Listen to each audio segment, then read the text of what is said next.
యేసే విమోచన యేసే విమోచన విలువైనది బలమైనది శాశ్వత విమోచన విలువైనది బలమైనది శాశ్వత విమోచన పాపుల కొరకై రక్తము కార్చిన యేసే విమోచన పరమ జీవము పాపులకిచ్చెడి యేసే విమోచన యేసే విమోచన యేసే విమోచన యేసే విమోచన యేసే విమోచన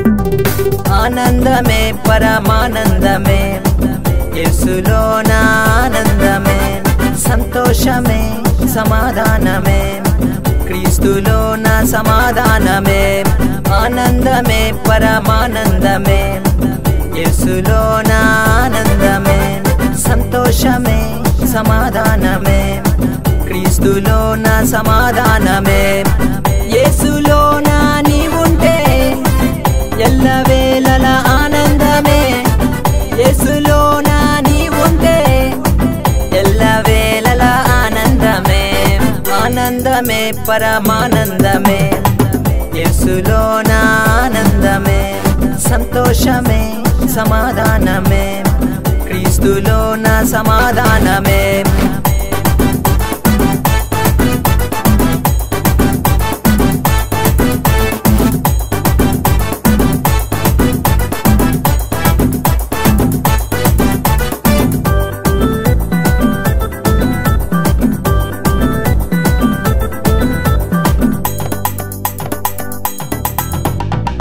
తల్లిదండ్రులే నిన్ను విడిచిన బంధుమిత్రులే నిన్ను మరచిన తల్లిదండ్రులే నిన్ను విడిచిన బంధుమిత్రులే నిన్ను మరచిన లోకమే నిన్ను వెలివేసిన చేరుమిప్పుడే యేసు చెంతకు లోకమే నిన్ను వెలివేసిన చేరుమిప్పుడే యేసు చెంతకు యేసులోన నీవుంటే ఎల్లవేళల ఆనందమే యేసులోన నీవుంటే ఎల్లవేళల ఆనందమే ఆనందమే పరమానందమే యేసులోన ఆనందమే సంతోషమే సమాధానమే క్రీస్తులోన సమాధానమే In Christ alone, our hope is found. In Christ alone, we have peace. He is my song, my strength, my shield. Yes.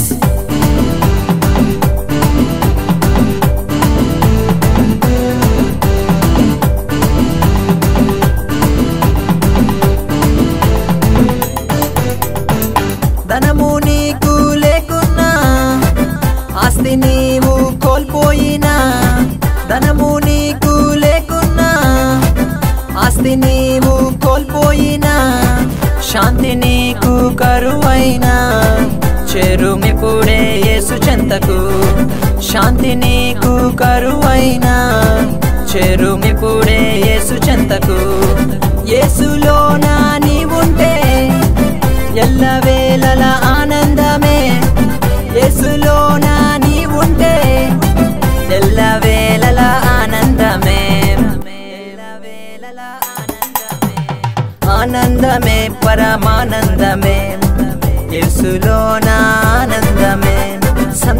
సమాధానమే సమాధానమే క్రీస్తులో నా సమాధానమే క్రీస్తులో నా సమాధానమే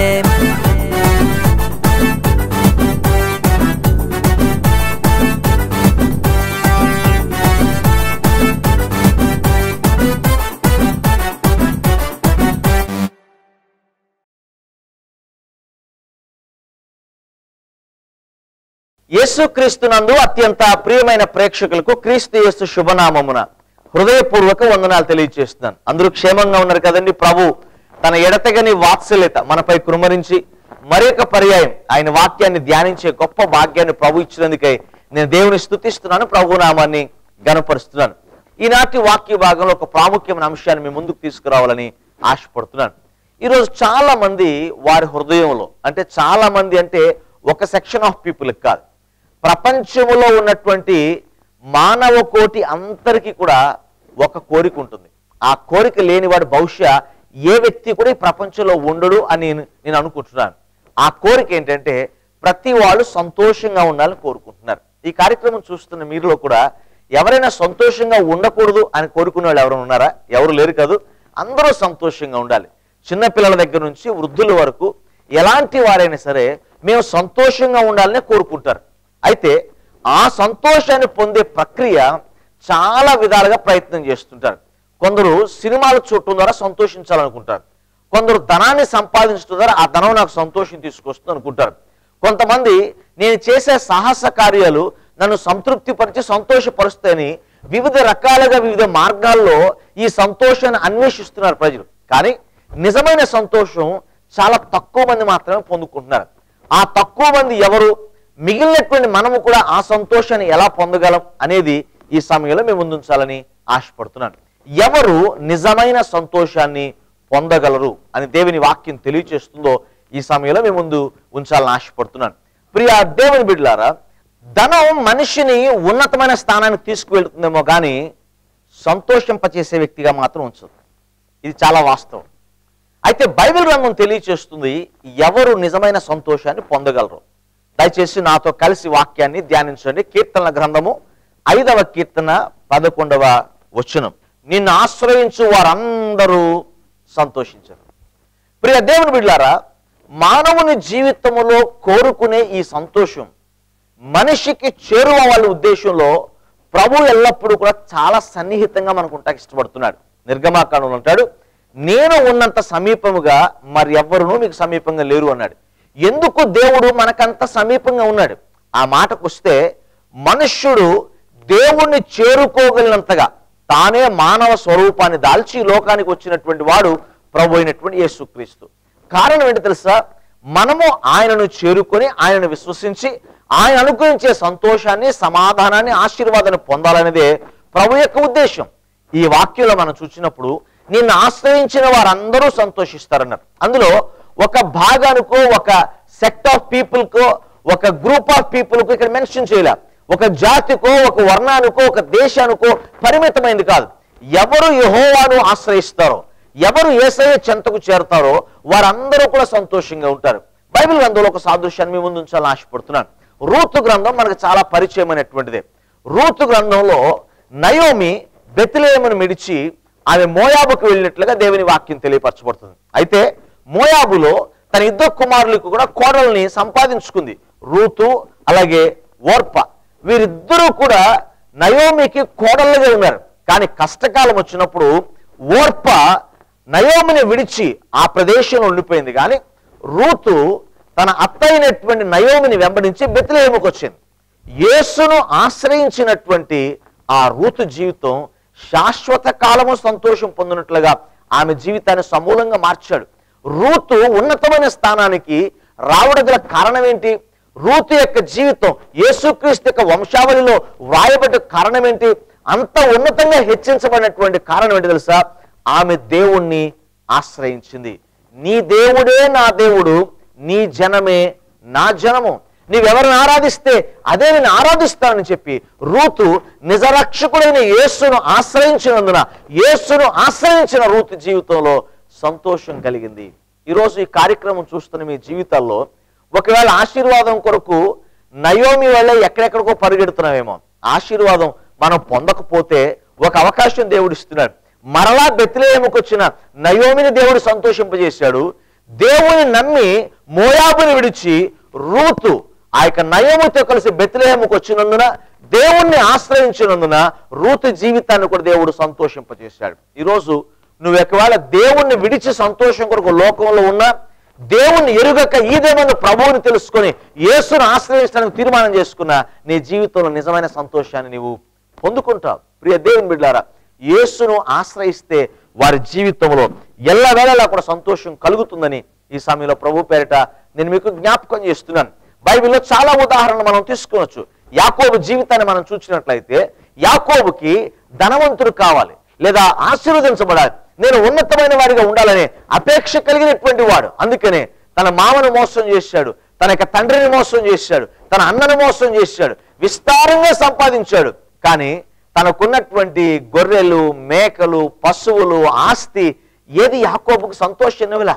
యాకోబు వాటన్నిటిని విడిచిపెట్టి మీరందరూ కూడా అవతల రేవుకు వెళ్ళిపోండి అని ఒంటరి వాడిగా యబ్బోకు రేవు దగ్గర యాకోబు మిగిలిపోయాడు. ఒంటరి వాడిగా ఉండి నా హృదయంలో నెమ్మది లేదు, నా హృదయంలో సంతోషం లేదని యాకోబు సంతోషం కొరకు ఆరాటపడుతూ ఆ సమయంలో దేవుణ్ణి ఆశ్రయించినందున, దేవుణ్ణి ఆశ్రయించిన యాకోబు జీవితంలో ఈ ధనం వల్ల నాకు సంతోషం లేదు, ఈ ఆస్తి వల్ల నాకు సంతోషం లేదు, అది కాదు నాకు కావాల్సింది, నాకు దేవుడే కావాలని దేవుని సన్నిధిలో యాకోబు ప్రార్థించినప్పుడు యాకోబుని దేవుడు సంతోషింపజేశాడు. ఈరోజు ప్రభువుని ఆశ్రయిస్తే నీ జీవితంలో సంతోషం కలుగుతుంది. నీవెవరిని ఆశ్రయిస్తున్నావు? డబ్బున, ఉద్యోగాన్న, వ్యాపారాన్న? ఇవి చేయకూడదని నేను చెప్తున్నా. కానీ మన సంతోషానికి అవి కారణం కాదు. దేవుడు వాటిని మనకిచ్చాడు, కానీ వాటిని మనం ఆశ్రయించకూడదు. దేవుణ్ణి ఆశ్రయిస్తే నీ కలిగిన ఉద్యోగంలో దీవెన వస్తుంది, నీ కలిగిన వ్యాపారంలో దీవెన వస్తుంది, నీ కలిగిన సమస్తము కూడా దేవుడు దీవిస్తాడు. కానీ చాలా మంది అనుగ్రహించిన దేవుణ్ణి విడిచి అనుగ్రహించబడిన వాటిని మనం వెంపర్లాడుతున్నాం. అందుకనే మన సంతోషం పరిపూర్ణంగా అవట్లేదు, మన సంతోషం మనలో నిలిచి ఉండలేకపోతుంది. ఈ దినం ముందు నీ హృదయంలో సంతోషం కలగాలి అంటే యేసును ఆశ్రయించేవాడిగా నీవు ఉండాలి. ఇంతకాలం ఎక్కడెక్కడ ఎవరిని ఆశ్రయించావో, కానీ ఈ దినమందు యేసును ఆశ్రయిస్తే నీ జీవితంలో గొప్ప దీవెన, విడుదల కలుగుతుంది. 12 సంవత్సరాలుగా రక్తస్రావ రోగంతో బాధపడినటువంటి ఆ స్త్రీ యేసును ఆశ్రయించిన వెంటనే ఆమె రక్తధార ఆగిపోయింది. ఈరోజు యేసును ఆశ్రయిస్తే నీ సమస్యలకు ఇదే చివరి రోజు. యేసును ఆశ్రయిస్తే నీ శాపానికి ఇదే చివరి రోజు. యేసును ఆశ్రయిస్తే నీ లోటుకు, నీ అవమానానికి ఇదే ఆఖరి రోజు. యేసును ఆశ్రయించిన వారు హృదయములో సంతోషిస్తారని దేవుని వాక్యంలో తెలియచేస్తుంది. దేవునికి స్తోత్రం కలుగునుగాక. రెండవదిగా మనం చూసినట్లయితే మొదటి దినవృత్తాంతముల గ్రంథము 16వ అధ్యాయము 10వ వచనము, ఆయన పరిశుద్ధ నామమును బట్టి అతిశయించుడి, యెహోవాను వెదకువారు హృదయమందు సంతోషించెదరు. ఎంత చక్కని మాట. యెహోవాను వెదకువారు వారు సంతోషిస్తారు, హృదయమందు సంతోషిస్తారని రాయబడింది వాక్యం. సంతోషాలు 2 రకాలు. ఒకటి ముఖం మీద కనిపిస్తుంది, అది మన హృదయంలో లేకపోయినా అది బయటికి చూచేవారి మనం సంతోషంగా ఉన్నట్లుగా నటిస్తాం. కానీ హృదయంలో ఎంత వేదన ఉన్నా బయటికి కనిపించడం, మన డిగ్నిటీ పోతుందనో, మనం ఇతరులకు చులకన అవుతామో, లోకు అవుతామేమోనని. కానీ హృదయంలో ఉన్న బాధను కప్పిపుచ్చుకొని చాలా మంది సంతోషాన్ని నటిస్తారు. కానీ హృదయంలో సంతోషం ఉంటే ఆ సంతోషం అది మన ముఖం మీద, మన ఆరోగ్యం మీద, మన ప్రతి పరిస్థితి మీద ప్రభావితం చెందిస్తుంది. చాలా మంది సంతోషాలు భౌతిక పరంగాను, నామకార్థంగాను, ఇతరుల కోసం నటించే సంతోషమే తప్ప హృదయంలో కలిగిన సంతోషం చాలా మంది దగ్గర లేదు. కానీ బైబిల్ గ్రంథం తెలియచేస్తున్న సత్యం ఏమిటంటే చాలా చక్కని మాట, యెహోవాను వెదకువారు హృదయమందు సంతోషిస్తారు. హృదయములో సంతోషం కావాలంటే దేవుణ్ణి వెదికే వారిగా మనము ఉండాలి. ఇక్కడ 2 విషయాలు మీకు జ్ఞాపకం చేయాలి. ఎవరైనా వెదికే ప్రతి వారిని మనం ఆలోచన చేసినట్లయితే, ఒకటి పోగొట్టుకున్నవాడు వెతుకుతాడు, రెండవది తనకున్నటువంటి దాన్ని ఇంకా వృద్ధిపరచుకోవాలని తను అభివృద్ధి కొరకు వెతులాడేవాడిగా ఉంటాడు. ఈ వెతుకులాట్లో తన జీవితంలో దేనిని సంపాదించినా, ఏది పొందుకున్నా వారి జీవితం చాలా సంతోషంగా ఉంటుంది. కారణం ఎందుకంటే వాడు ఆశించింది వాడికి దొరుకుతుంది కాబట్టి, వారి కోరిక సఫలీకృతం అవుతుంది కాబట్టి. అందుకనే వారి హృదయంలో ఎనలేని సంతోషం కలుగుతుంది. కానీ విచారం ఏంటంటే ఈ రోజుల్లో చాలా మంది వెతుకులాట చాలా ఎక్కువగానే ఉంది, కానీ వారు ఎంత వెతికినా వారికి సంతోషం దొరకట్లేదు. ఎందుకంటే వారు సంపాదించలేని చోట, లేకపోతే వారు ఆశించింది పొందలేని చోట ఎంత వెతికినా వారికి ప్రయోజనం ఎక్కడ దొరుకుతుంది? ప్రియ దేవుని బిడ్డ, లోకంలో ఒక సామెత చెప్తారు, కొండను తవ్వి ఎలుకను పట్టారు అని. అలాగే చాలా మంది విస్తారమైన ప్రయాస పొందుతున్నాము, ఏమీ సాధించలేకపోతున్నాం. కారణం ఏంటి తెలుసా? వారు దేవుణ్ణి వెతకట్లా, లోకంలో వెతుకుతున్నారు. సంతోషం లోకంలో మనకు దొరకదు, సంతోషం మన బాంధవ్యాల్లో మనకు దొరకదు. ఒకవేళ నీ భర్త ద్వారా, నీ భార్య ద్వారా, నీ బిడ్డల ద్వారా వచ్చే సంతోషం వారు నీ యొక్క మేలు పొందే వరకే అది నిలిచి ఉంటుందేమో కానీ యేసులో ఉన్న సంతోషం శాశ్వత కాలం ఉంటుంది. కనుక యేసును ఆశ్రయిస్తే, యేసు ప్రభుని మనం వెతికితే ఈ దినమందు నిజమైన ఆశీర్వాదం మీ జీవితంలో ఉంటుందని ప్రభు పేరిట నేను విజ్ఞాపకం చేస్తున్నాను. అది హృదయంలో ఆనందాన్ని కలుగు చేస్తుంది. ఎందుకంటే ఆయనను వెతికిన వారు నిశ్చయంగా పొందుకుంటారు. పొందుకోకపోవటం అంటే ఏమీ లేదు, ఆశలు తీర్చబడకపోవటం అంటే ఏమీ ఉండదు. ఎందుకంటే మనం ఎవరిని వెతుకుతున్నాం, ఎవరి దగ్గరికి వచ్చామంటే మన ఆశలు తీర్చగలే సమర్థులైన దేవుని దగ్గర మన ఆశలు వెతుకుతున్నాం. మన ఆలోచనలు సఫలీకృతం చేయగల యేసును మనం వెతుకుతున్నాం. కాబట్టి మన కోరికలు, మన ఆశలు వెతికేటటువంటి స్థానం దగ్గరికి మనం వచ్చినప్పుడు దేవుడు ఖచ్చితంగా మన హృదయాన్ని సంతోషింపజేస్తాడు. ఈరోజు మనం పోగొట్టుకున్నటువంటి సమాధానం, మనం పోగొట్టుకున్న నెమ్మది, మనం పోగొట్టుకున్న సంతోషం, మనం ఆశించిన అభివృద్ధి ఎక్కడ వెతుకుతున్నారు? దేవునిలోనా, లోకంలోనా? లోకంలో వెతికితే నీకు నిరాశ కలగొచ్చు, లోకంలో వెతికితే కొంచెమే నీకు దొరకవచ్చు. కానీ యేసుని వెతికితే, యేసును సంపాదించుకున్న వారికి శాశ్వతము దొరుకుతుంది. అది హృదయములో ఆనందాన్ని కలిగిస్తుంది. మూడవదిగా మనం చూసినట్లయితే కీర్తనల గ్రంథము 16వ కీర్తన 11వ వచనము, జీవ మార్గమును నీవు నాకు తెలియజేసేదవు, నీ సన్నిధిని సంపూర్ణ సంతోషము కలదు, నీ కుడి చేతిలో నిత్యము సుఖములు కలవు. నేను ఎవరికి సంతోషం కలుగుతుందనే విషయాల్లో 2 విషయాలు చెప్పాను. మొదటిదిగా మనం చూసినట్లయితే ఆయనను ఆశ్రయించిన వారు సంతోషిస్తారు, రెండవది దేవుణ్ణి వెతికిన వారు సంతోషిస్తారు, మూడవదిగా మనం చూసినట్లయితే ఆయన సన్నిధిలో సంతోషం దొరుకుతుంది, ఆయన సన్నిధికి వచ్చు వారికి సంతోషం దొరుకుతుంది. ఈ దినాల్లో చాలా మంది ఆధునీకరణకు బానిసలైపోతున్నారు. ఆ మాటకు వస్తే విశ్వాస జనాంగంలో కూడా చాలా మంది, నేను చాలాసార్లు టీవీలో వాక్యం చెప్తూ ఈ సంభవాన్ని మీకు జ్ఞాపకం చేశాను. ఎందుకంటే మందిరాలకు వెళ్ళే విషయంలో చాలా మంది నిర్లక్ష్యం వహిస్తున్నారు. కారణం ఏంటంటే టీవీల్లో వాక్యం వస్తుందండి, మేము వాక్యం వింటున్నాము అంటున్నారు. టీవీల్లో ప్రసారం చేయబడే ప్రతి వాక్యాలు కూడా 2 దృక్పథాలతో ప్రసారాలు చేయబడతాయి. మొదటిది నశించిపోతున్న వారికి సువార్త ప్రకటించడానికి, రెండవదిగా విశ్వాసములో ఉన్నవారి విశ్వాసాన్ని బలపరచడానికి. ఈ 2 దృక్పథాలతోనే ఏ సేవకులైన వాక్యాన్ని అందిస్తాడు. అంతేగాని ఆరాధన మానేసి ఇంట్లో కూర్చొని టీవీలు చూస్తూ వాక్యం చూస్తూ ఆరాధిస్తున్నాం అనుకుంటే అది వెర్రితనం అవుతుంది, సోమరపోతులు మాత్రమే చేసే పని. ఒకవేళ నీ జీవితంలో శారీరక ఆరోగ్యం లేకో, నువ్వు మంచాన్ని బట్టి లెగలేకపోతే దాన్ని అవకాశంగా చేసుకొని ఆరాధిస్తే మేలే. కానీ లేవగలిగి ఉండి, నడవగలిగి ఉండి ప్రభువు సన్నిధికి రాక కేవలం నీ సోమరితనం చేత, అహంభావం చేత, నీ పాపమును కప్పిపుచ్చుకోవడం కోసం నువ్వు గృహాల దగ్గరే టీవీల ముందు కూర్చొని ఆదివారం ఆరాధన మానేసి గృహంలో కూర్చుంటే అది ఆశీర్వాదాన్ని తేదు, శాపాన్ని తెస్తుంది. ప్రతి విశ్వాసి కూడా దేవుని మందిరానికి వెళ్ళాలి. దేవుని వాక్యం ఏం తెలియజేస్తుంది? నీ సన్నిధిలో నిత్య సంతోషం ఉంది అంటున్నాడు. దేవుని సన్నిధిలో సంతోషం మనం పొందుకుంటాం. ఎందుకంటే ప్రభువు మందిరానికి వచ్చినప్పుడు ఒక విషయం గుర్తుపెట్టుకోవాలి, దేవుని మందిరం అనేది ఆయన యొక్క నివాస స్థలం, ఆయన సన్నిధి ఉండేటటువంటి ప్రదేశం. దేవుడు తన ప్రజలకు ఆజ్ఞాపించాడు వారు మందిరానికి వెళ్ళి దేవుణ్ణి ఆరాధించాలని. దేవుని మందిరానికి వెళ్ళినప్పుడు మనం చేసే ప్రక్రియ మొదట ఏంటంటే దేవునికి మనం లోబడుతున్నాం, రెండవది ఆయన ఆజ్ఞను అనుసరించే వారిగా ఉంటున్నాం, మూడవది ప్రభు యొద్దకు వచ్చి మనల్ని మనం తగ్గించుకొని మన అర్పణ దేవునికి అర్పించడానికి సిద్ధపడిన వారిగా వస్తున్నాం. ప్రభువు ఇలాంటి సమర్పణ కలిగి మందిరానికి వచ్చేవారిని ప్రభు ఆశీర్వదిస్తాడు. కనుక చాలా మంది మందిరానికి వెళ్ళే విషయంలో నిర్లక్ష్యం చేస్తున్నారు. కొంతమంది ఆలస్యంగా వెళ్తారు, ఎప్పుడో 10 నిమిషాలు వెళ్ళొస్తే సరిపోతుంది అనుకుని చాలా మంది ఉన్నారు. అలాంటి వారు ఈ వాక్యం వింటూ ఉన్నట్లయితే దయచేసి దేవుని మందిరానికి వెళ్ళటానికి, మీరు ఏ మందిరంలో ప్రభు మిమ్మల్ని ప్రేరేపిస్తే ఆ మందిరానికి వెళ్ళి దేవుని యొక్క ఆశీర్వాదాన్ని పొందాలని మీకు మనవి చేస్తున్నా.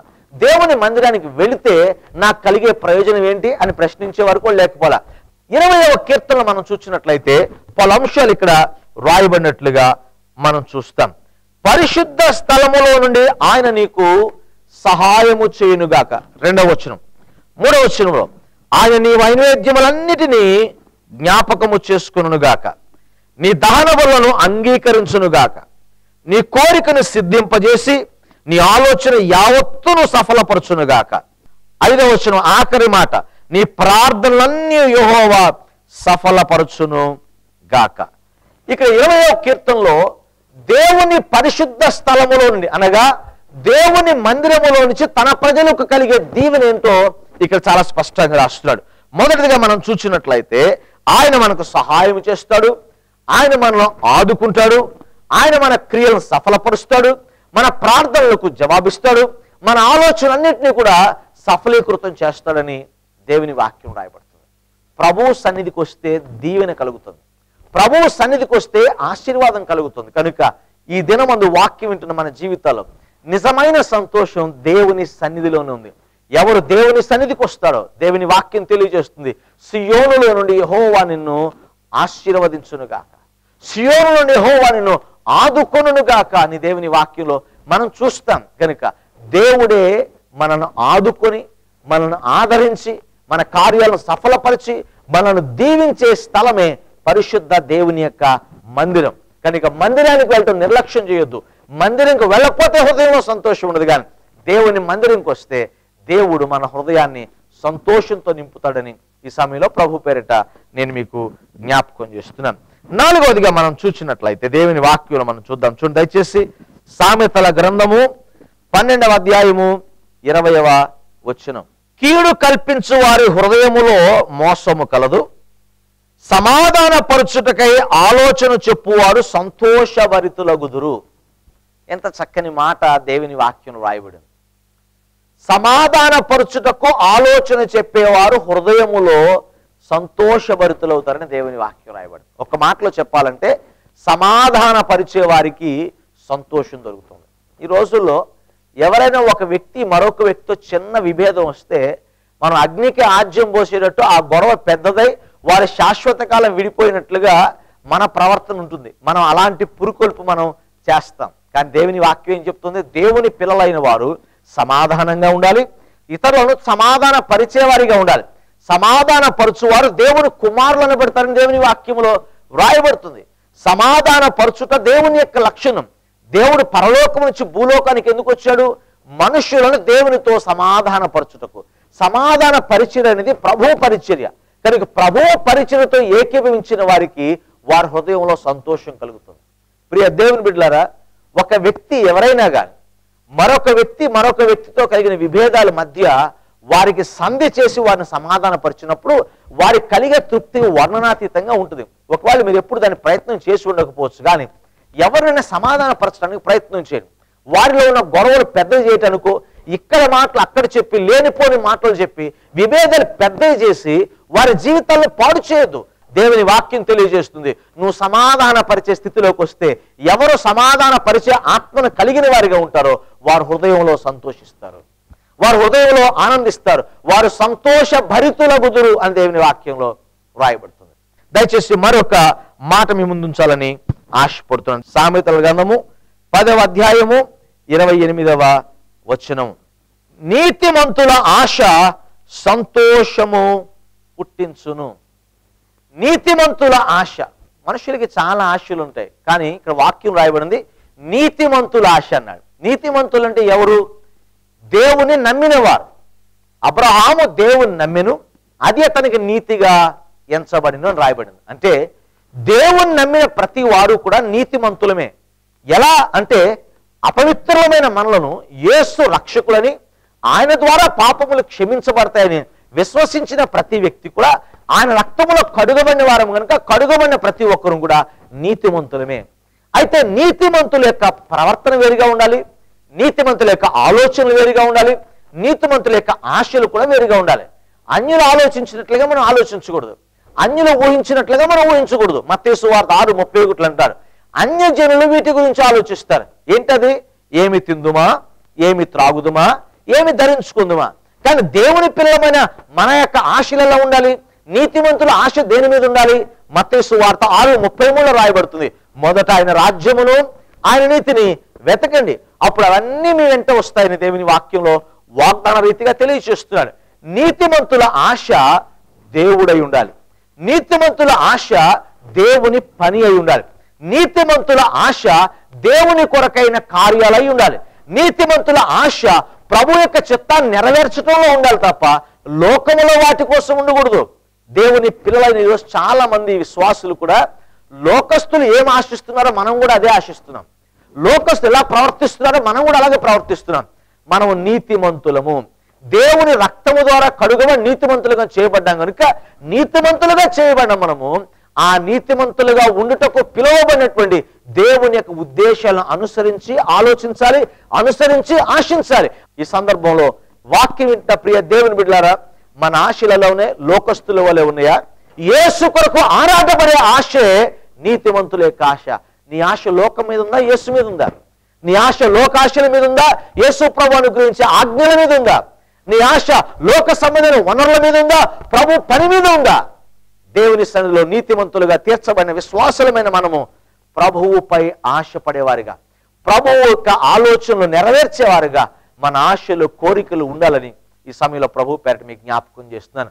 అలాంటి ఆశలు, నీతిమంతులు కలిగే ఆశలు ఎవరికైతే ఉంటాయో వారి హృదయం సంతోషభరితంగా మారుతుందని ఈ సమయంలో ప్రభు పేరిట నేను మీకు జ్ఞాపకం చేస్తున్నాను. ఈరోజు వాక్యం వింటున్న మీ జీవితాల్లో నిజమైన సంతోషాన్ని ప్రభు మీకు ఇవ్వటానికి ఆశపడుతున్నాడు. పొందటానికి నీవు సిద్ధంగా ఉన్నట్లయితే యేసయ్యను ఆశ్రయించు, ఆయన్ని వెతకడానికి తీర్మానం చేసుకో, ఆయన సన్నిధికి రావటానికి ఆశించు. నీతిమంతులు ఎలా ఆశిస్తారో అలాంటి ఆశలు కలిగిన వారిగా ప్రభు కొరకు ఆలోచించు. సమాధాన పరిచే వ్యక్తిగా ఉండు. ధర్మశాస్త్రాన్ని ప్రేమించు. నీ హృదయంలో ఎనలేని సంతోషం, లోకం ఇచ్చే సంతోషం కాదు, దేవుడిచ్చే సంతోషాన్ని నీ హృదయంలో పొందుకుంటావు. అట్టి ఆశీర్వాదం దేవుని సన్నిధిలో ఈ వాక్యం విని దానికి లోబడిన ప్రతి వారికి ప్రభు అనుగ్రహించి సంతోషింపజేసి ఆనందింపజేసి నడిపించును గాక. ఆమేన్. దయచేసి తలలో ఉంచండి, కన్నులు మూసుకుని మీ కొరకు నేను ప్రార్థన చేస్తాను.